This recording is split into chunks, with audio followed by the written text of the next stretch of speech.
Hello everyone, it's Cassie. Welcome back for another Trinity Stamps video. Today we're going to be making a haunted house cutout shaker tag, and I'll show you what we're using. This is the haunted house cutout. It's brand new. It's so cute. There's lots of options for this, and the design team for Trinity Stamps has done some cool things with it.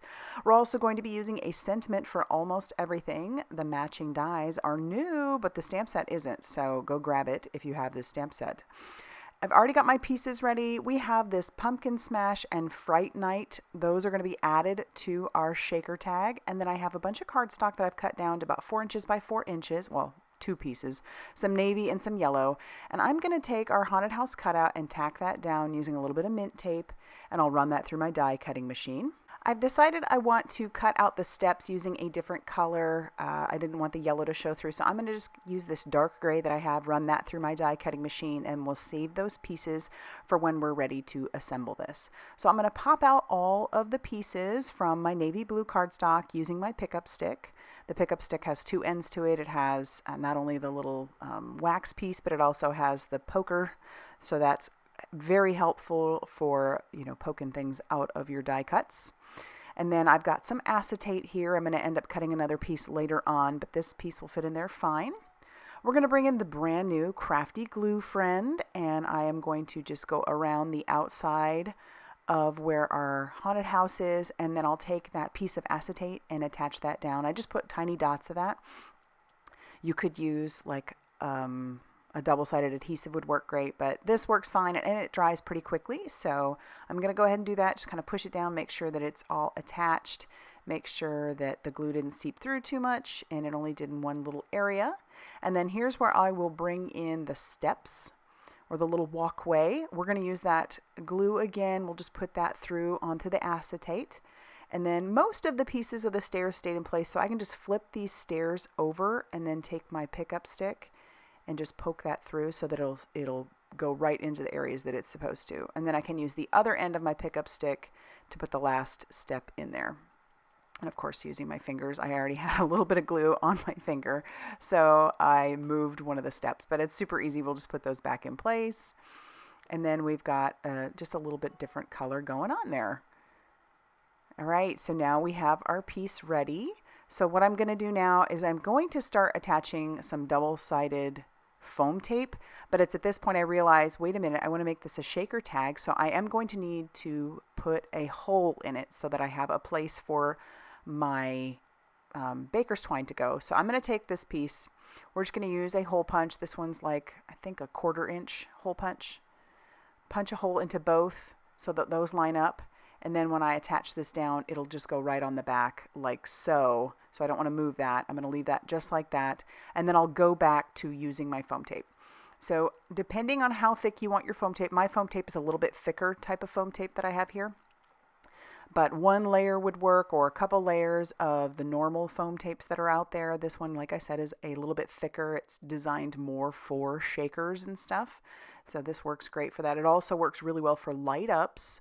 So you could absolutely make this haunted house light up. And believe me, I have definitely thought about it. So I'm going to keep going with this foam tape, put that all over that back. I want to make sure it's fairly stable all around the outside edge wherever the shaker bits aren't going to be. And so once we're finished with that, we'll grab in our shaker bits. And I do the classic blunder where I don't peel off the release paper yet. I started in with that Pumpkin Smash, and then I realized, whoops, probably should peel off the release paper. And you want to do that first, because oftentimes when you're peeling off release paper, it jumbles the stuff around, and then all your shaker bits stick to everything they're not supposed to stick to. So I got all of that off of there, and I went a little heavy-handed with the shaker stuff. I just couldn't help it. That next one was Fright Night. These are so cute, and I'll have them linked down below. But what I like to do is add another piece of acetate to the back. That way it's just that much easier to attach everything down. So I can flip it over and make sure everything is good. And then I'm going to take our Crafty Gluefriend, and we're going to add a little bit of glue all around the edges on our glue, or on our double-sided foam tape, as well as on the parts of the acetate that are covering. And then we'll just line that up, the little yellow piece on the back, our hole will line up. But by putting that glue on there, we have a little bit of wiggle room, and then we don't have to worry about if it's stuck down or not. I'm going to bring in our sentiment for almost anything, and we're going to use Happy Halloween. I end up stamping it 3 times. So I'm going to do a regular first generation stamp. First generation means you use the ink right from the stamp. And then I'm going to do second generation, which means you take the leftover ink that's on the stamp and stamp that down. It gives you a lighter look. I want 2 of those second generation, so I am going to stamp that out twice. And then I'm going to use my die cut that I have, the brand new A Sentiment for Almost Everything die cuts. So we have one for every one of those sentiments. Just going to try and find which one it is. I have mine attached down to some magnet sheet, so that way I don't lose any of those. And then I'll just take the one out that I need and then attach that down with a little bit of that mint tape, and we'll run this through our die cutting machine 3 times. Then I'm trying to play around with the placement of where I want those sentiments, just not sure. But in the end, I decide to put those down on the lower right-hand corner. I'm going to stagger those a little bit, bring in that Crafty Gluefriend once again. I'm putting down my second generation ones first. And you can't really see it so well in the video, but it's cute. It's nice and faded. And then our first generation one will go right in the middle there. So I just think that's kind of a fun way to do a sentiment. And obviously we can't stop there, but check it out. We're going to bring in our baker's twine. So for our baker's twine, we're just going to double that up and then stick that through the hole. It goes through pretty easily. And then we'll stick what's left through our loop. And then we'll tie a knot at the other end. And we'll cut off the excess.